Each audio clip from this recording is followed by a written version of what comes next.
Madam आज किस लिए एक प्रेस कॉन्फ्रेंस रखी गई है? पहले तो आप सभी लोग इधर आए, आप सभी लोगों का धन्यवाद। तो प्रेस कॉन्फ्रेंस का मतलब ये लोकल प्रेस कॉन्फ्रेंस करने का एक ही मकसद था कि आप सभी लोग जानते हैं कि अणुशक्ति नगर तालुके में बम्बई के विविध ठिकानों से लोगों को इधर पीएपी के रूप में इधर लोगों को शिफ्ट किया जाता है। तो ये एक अणुशक्ति नगर तालुके का एक ऐसा टप्पा है जिधर मैक्सिमम, जैसे हम वाशीनाका को ही देख ले तो वाशीनाका एक ऐसा एरिया है जहाँ पे ज़्यादा से ज़्यादा पीएपी के बिल्डिंग्स बनी हुई है और पूरे बम्बई से इधर से लोगों को लाया जा रहा है। जब इधर लाते हैं तो जब लास्ट डीपी की प्लानिंग हुई थी तो इधर कुछ रिजर्वेशंस उसी पीएपी को ध्यान में रखते हुए कुछ हमारे रिजर्वेशंस रखे गए थे, जैसे स्कूल हो गया, हॉस्पिटल हो गया, प्लेग्राउंड्स हो गए, पार्क हो गए, बरियल ग्राउंड्स हो गए और रोड का एक्सेस। आप सभी लोग जानते होंगे कि 2020 में जब कोविड की महामारी आई उस समय में हमने स्पेशली बरियल ग्राउंड्स को लेके बहुत एक डिफ़िकल्टी और स्पेस को मतलब कब्रिस्तान और बरियल ग्राउंड्स की कमतरता हमने महसूस की। दूसरा, जब 2021 में भारत नगर में जो बारिश के वजह से लैंडस्लाइड हुई और बहुत दुर्भाग्य है कि हमने 18 लोगों को खोया, उस दौरान हमने दो चीज़ों का बहुत ही सतर्क तरीके से एक फॉलोअप चालू किया। बोलने का मतलब ये है, बताना ये चाहते हैं कि 2021 में जब वो लैंडस्लाइड हुई तो जो भारत नगर का एक्सेस था वो एक एचपी के लेआउट रोड से था जो 4 और 5 मीटर की विड्थ रखता है और इमरजेंसी सिचुएशन में वो इतना ब्लॉक हो गया था कि इमरजेंसी रेस्क्यू ऑपरेशंस नहीं हो पा रहे थे। और जब उसका ऑल्टरनेटिव रूट देखा गया तो वो रूट ऑसवेल कंपनी के रिजर्वेशन के प्लॉट से आते थे। और लास्ट ऐसा था जब हमने उसके बारे में फाइंड आउट किया तो रिजर्वेशंस को डिलीट करने का प्रपोजल था, लेकिन ये पूरे एक एक्सीडेंट और इंसिडेंट की वजह से हमने वो रिजर्वेशन प्लॉट्स जो रोड था उसको कैंसिलेशन था उसको कैंसिल नहीं करके उसको ईपी में डाल के उसका प्रस्ताव आगे यूडी में भेजा और वो यूडी में जाके सैंक्शन हुआ। आज ऐसा है कि एक्विजिशन का जो प्रोसेस था, आज वो एक्विजिशन का प्रोसेस पूरा होता है। ओसवाल ने हैंडओवर करने का जो भी प्रोसीजर था वो पूरा किया है और हमारे इनके एक्विजिशन के प्रोसीजर से हमारे पास रोड, पार्क, गार्डन, हॉस्पिटल और स्कूल और सबसे इम्पॉर्टेंट चीज़ जो भारत नगर को रोड कनेक्ट करेगा 13.40 मीटर का, वो हमें इमीडिएटली मिल जाता है। उसके अलावा और एक चीज़ है कि जब हम उधर बरियल ग्राउंड की बात करते हैं तो बरियल ग्राउंड में सिर्फ और सिर्फ कोई एक समाज को नहीं बल्कि एक कॉम्पोजिट बरियल ग्राउंड जो लिंगायत समाज के लिए होएगा, मुस्लिम समाज के लिए होएगा और क्रिश्चियन समाज के लिए होएगा। तो ये एक बहुत बड़ा डेवलपमेंट है अणुशक्ति नगर तालुके के लिए, स्पेशली वाशीनाका के लिए, क्योंकि वाशीनाका में इस चीज़ का हमने कमतरता देखा है और बहुत जल्द ये जब प्लानिंग स्टेज से डेवलपमेंट स्टेज पे आएगा तो इधर के स्थानिक लोगों को बहुत रिलीफ मिलेगा।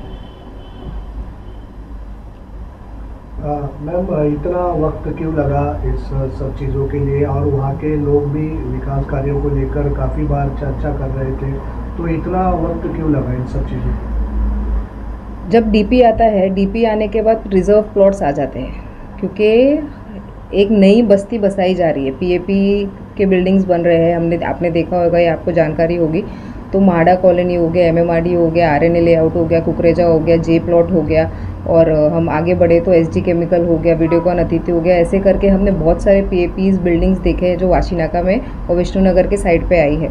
जब भी ये पीएपी बिल्डिंग प्लान्स होती है और जब डीपी का टाउन प्लानिंग और ये सब एक्टिव होता है तब वो हिसाब से प्लॉट्स पे रिजर्वेशन रखते हैं according to the available plots.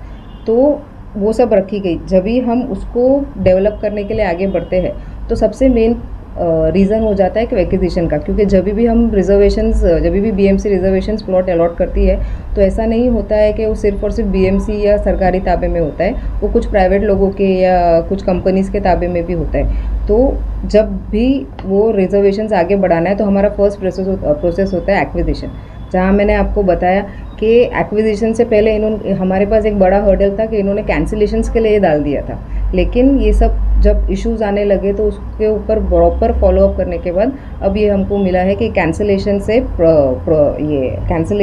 Approve हो गया और अप्रूव से एक्विजिशन के स्टेज पे आ गया है। मैडम, इतना आपने काम किया, मतलब ये डेवलपमेंट हर काम में कितनी अड़चन है, मतलब एक तो काम जो प्रोसेस में पहुंचता है तो उसके लिए कितने मरहले से गुजरना पड़ता है, कितनी उसके लिए जद्दोजहद करनी पड़ती है? भाई मेरा मानना है कि प्रॉपर फॉलोअप चलता रहेगा और उस चीज़ की जानकारी रहेगी। ऐसा नहीं है कि आज हम देखते हैं कि एक लेटर डाल दिए और फिर लेटर डालने के बाद बैठ गए, या जब वो चीज़ पूरी हो जाती है तो वो बहुत सारे लोगों के लेटर आके सामने आ जाते हैं, ये लेटर ये लेटर ये लेटर मैंने डाला था। ऐसा नहीं होता है। जब भी आप कुछ लेटर डालो तो लेटर डालने के बाद वो डिपार्टमेंटली फॉलो करो। जब आप अगर लोकली बात कर ले तो ये वार्ड में डाला गया, अगर वार्ड से वो बीएमसी के हेड ऑफिस में जाता है, हेड ऑफिस से वो दूसरे डिपार्टमेंट्स में जाता है, तो हर डिपार्टमेंट में क्या इशू है और हर डिपार्टमेंट में जाके उनको समझाना, उधर की नीड को बताना। और एक हायर लेवल पे अगर आपको लगे कि ये लोअर लेवल पे लोगों को उनका बोलते हैं ना सीरियसनेस का एहसास नहीं हो रहा है, तो हायर लेवल पे लेके जाके उसको बताना और डिस्क्राइब करना। और मेरा मानना है कि अगर हमने वो नीड को जस्टिफाई किया, उधर के लोकल नीड्स को, और एक लोकल रिप्रेजेंटेटिव ज़्यादा उस चीज़ को बोलते हैं ना एक्सप्लेन कर सकता है, जब भी वो होता है तो उसमें एक सक्सेस आती है। और तकलीफ़ तो हर काम में आती है और अड़चन तो हर काम में आती है। लेकिन मैडम एक सवाल है मेरे मन में कि अणुशक्ति नगर विधानसभा में नवाब मलिक विधायक रहे हैं और प्रतिनिधित्व करने का मौका मिला, लेकिन उसके बाद उन्हें जेल जाना पड़ा और अपोजिशन का आरोप था कि अब विकास कैसे होगा।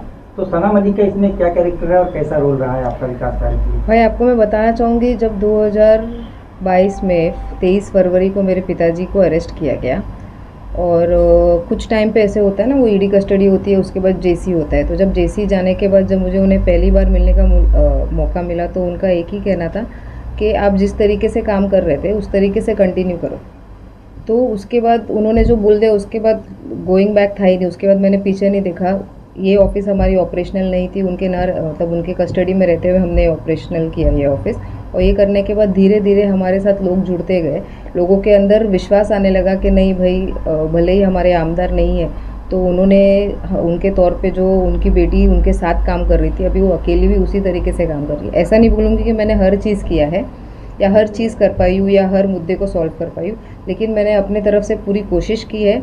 और कोशिश करने के बाद काफ़ी हद तक हमें सफलता मिली है। जो चीज़ें नहीं आती थी, जो उनके नेतृत्व के नीचे हम काम किया करते थे, वो अकेले भी करने की कोशिश की है और काफ़ी हद तक सक्सेसफुल हुए। मैडम अभी आपको एक बहुत बड़ी जिम्मेदारी दी गई, मतलब आप लगातार काम कर रहे थे। उस दिन दादा ने भी बोले कि आपके काम को देखकर एक स्पोर्ट पर्सन की जो है आपको रिस्पॉन्सिबिलिटी दी गई, तो इसको आप कितना बड़ा मतलब चैलेंज समझते हैं?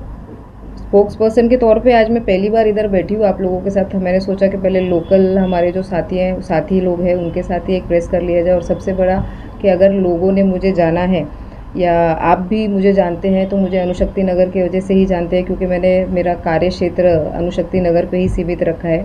भले ही पहले पिताजी के साथ या उनके बगैर और उनके साथ जैसा भी काम किया है, लेकिन काम मेरा मेनली इसी क्षेत्र में रहा है। और ये क्षेत्र से आज मेरा पहला प्रेस कॉन्फ्रेंस है आप लोगों के साथ। और मेरा मानना है कि रिस्पॉन्सिबिलिटी जितनी भी आए, रिस्पॉन्सिबिलिटी उठाने में और रिस्पॉन्सिबिलिटी को आगे बढ़ने में मुझे कोई भी ऐसा प्रेशर फील नहीं होता है। मुझे सिर्फ एक ही लक्ष्य रहता है कि अगर मैं कोई भी जिम्मेदारी लेती हूँ तो उसको पॉजिटिवली और एक बेहतर तरीके से निभा पाऊँ। मैडम अणुशक्ति नगर में आपने 3 साल से प्रतिनिधि कर रहे हैं, नवाब मलिक की जगह पर कर रहे हैं, तो आपको कैसी समस्या यहाँ पे जानने को मिली है लोगों के बीच में? कौन सी ऐसी समस्या है जिसको लेके आप आगे बढ़ रही हैं? इधर जैसा मैंने आपको बताया मेनली शिफ्टेड लोग हैं। और अगर हम देखेंगे तो अणुशक्ति नगर डिवाइडेड, अगर हम उनको डिवाइड करेंगे तो 3 से 4 भाग में डिवाइड हो जाता है। जैसे अगर हम अणुशक्ति नगर से बीआरसी कॉलोनी के लेफ्ट हैंड साइड पे जाएंगे, जहाँ चीता कैम्प की बस्ती है और मानपुर की बस्ती है, तो वहाँ पे जगह का अभाव है, बहुत ही डेंस पॉपुलेशन है। वहाँ पे हम अगर ज़्यादा डेवलपमेंट का मतलब कुछ बड़े डेवलपमेंट का सोचना या सोचते हैं या आगे बढ़ते हैं, तो ऑलरेडी इतना डेंस पॉपुलेशन है कि उधर ओपन स्पेसेस नहीं है उसको लेके। तो जो भी एग्जिस्टिंग सुविधाएं हैं उसको कैसे बेहतर करना, ये एक तरीके से हम आगे बढ़ते हैं।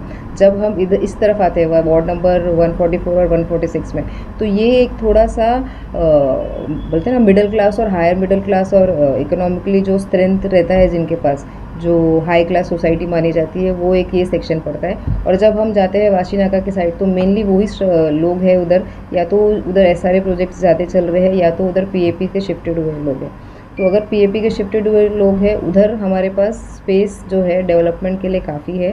उधर रिजर्वेशंस ज़्यादा रखे हुए हैं, उसको डेवलप करना ज़्यादा आसान है। और हमारे ये तीनों जगह पे अलग अलग तरीके के डेवलपमेंट के ओर से हम आगे बढ़ते हैं। मैडम, जो 40 साल से अणुशक्ति नगर इलाके में जो है काम जो डेवलपमेंट का रुका हुआ था, जैसा कि खेल का मैदान, कब्रस्तान, शमशान और चौड़ी सड़कें, तो उसके बारे में क्या कहेंगे? महानगर पालिका ने अभी उसकी जो अनुमति दे दी है, तो ये मैदान और ये शमशान कहाँ पर आने वाला है और क्या क्या चीज़ें यहाँ पे, जैसे खेल के मैदान में क्या क्या चीज़ें आने वाली है, अस्पताल में क्या क्या चीज़ें आने वाली है, उसके बारे में ज़रा विस्तार से बताएंगे।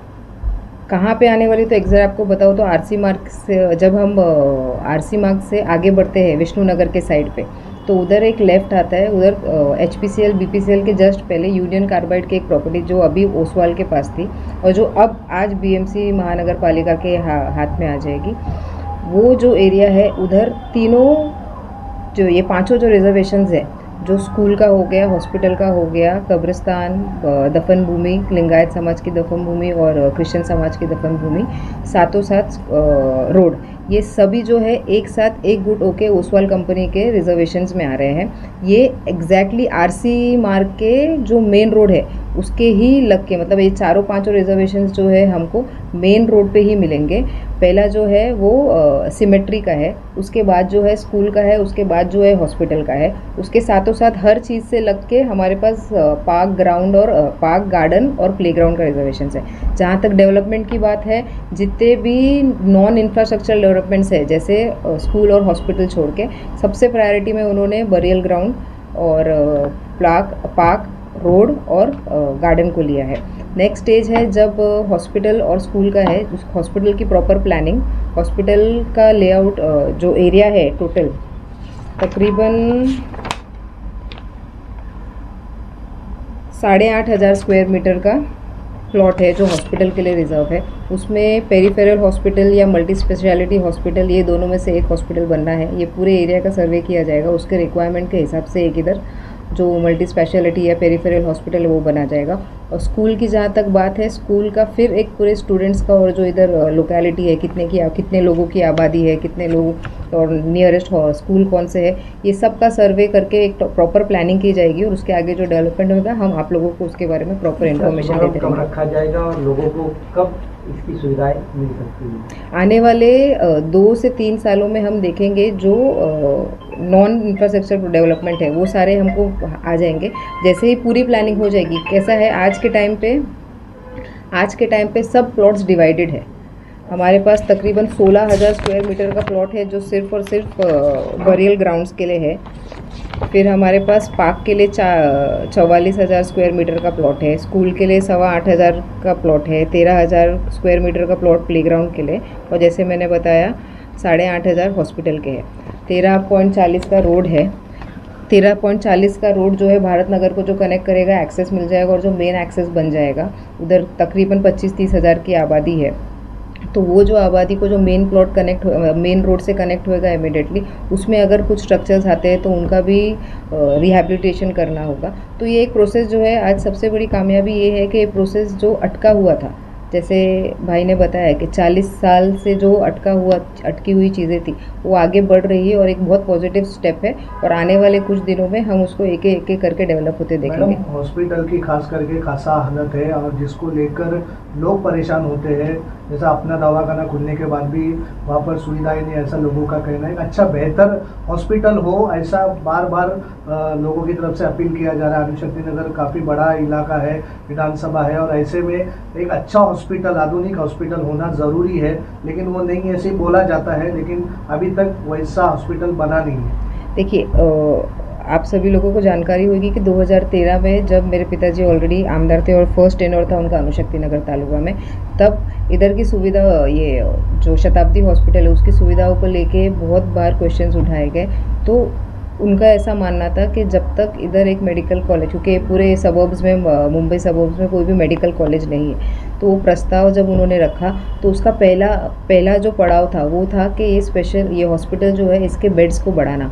तो अभी इंफ्रास्ट्रक्चर जो है शताब्दी हॉस्पिटल का बढ़ गया है। एक बार वो कम्प्लीटली उनके अपने कैपेसिटी के हिसाब से काम करने लगेगा, फिर मेडिकल कॉलेज होने के लिए 2 से 3 साल का एक टाइम लगता है कि एक बार इतना बेडेड हॉस्पिटल्स रन हो गया है उसके बाद वो मेडिकल हॉस्पिटल में कन्वर्ट होता है। तो हम वो एक डेवलपमेंट आने वाले दिनों में देखेंगे। उसमें सुविधा, एक बार हॉस्पिटल की कैपेसिटी बढ़ती है तो उसको सुविधा कैसे बढ़ाना है वो भी है, क्योंकि जहाँ तक हम देखते हैं कि हम इंफ्रास्ट्रक्चर पे ज़्यादा ध्यान दे देते हैं, फिर सर्विसेज पीछे रह जाती है।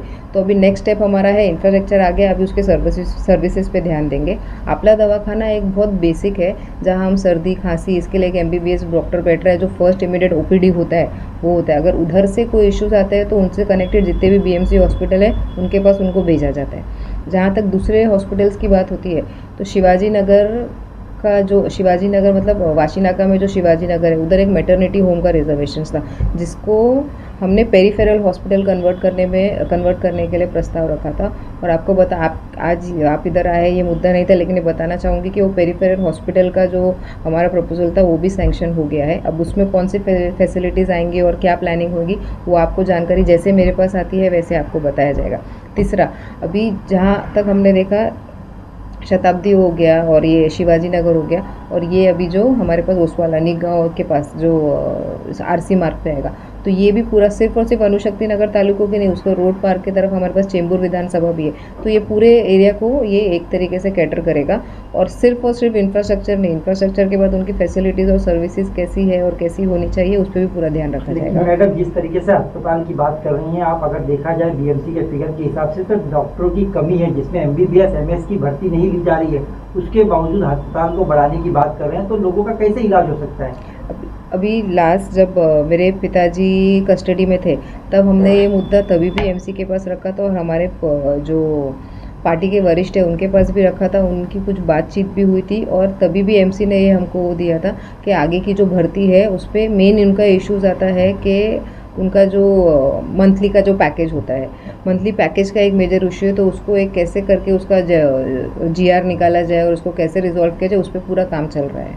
मैम, नशे को काफ़ी जद्दोजहद चल रही है हर जगह पर, आपका भी ये क्षेत्र काफ़ी बड़ा है और इसमें युवा देखा गया तो एक अलग दिशा जिस तरह नशे के एडिक्ट में जाता जा रहा है। विकास की बात हो रही है, हर चीज़ हो रही है, लेकिन नशे को लेकर भी जो घटनाएं घट रही है, परिवार आंदोलन कर रहे हैं, कहीं ना कहीं रास्ते पर आ रहे हैं, तो उसके ऊपर अंकुश लगना ज़रूरी है। आपको मैं बताना चाहूँगी कि हमने DCP हो गया या जिधर भी जो भी क्षेत्र होता है उनके जो सीनियर पुलिस ऑफिसर होते हैं उनसे हमेशा बात की, तो जितनी भी हमको जानकारी आती है हमें यही मालूम पड़ता है कि जो सेल हो रहा है वो इस एरिया में नहीं बाहर से ख़रीद के लाया जा रहा है। तो अगर ये चीज़ को करना है तो हमने इसको हायर लेवल पे भी बात की है कि सिर्फ और सिर्फ हमारे क्षेत्र में, पूरे मुंबई जैसे शहर में कहाँ ये चीज़ें हो रही उस पर लाया जाए। और जहाँ तक रही हमारे एरिया की और हमारे क्षेत्र की बात, तो उस क्षेत्र में हमारे पास कुछ ऐसे लोग हैं जिनको अगर कुछ जानकारी होती है तो वो अपना नाम गुप्त रख के और हम भी उनका नाम गुप्त रख के इधर के जो भी अथॉरिटीज़ है, जो भी पुलिस स्टेशन के क्षेत्र में आता है, जिनके जुरिडिक्शन में आता है, हम उन तक वो बात पहुंचाते हैं और आगे कार्रवाई होती है। मैडम, टोटल प्रोजेक्ट के लिए टोटल कितने खर्चे आने वाले BMC के? ये पूरा एस्टिमेट प्लानिंग के बाद ही आपके सामने आएगा।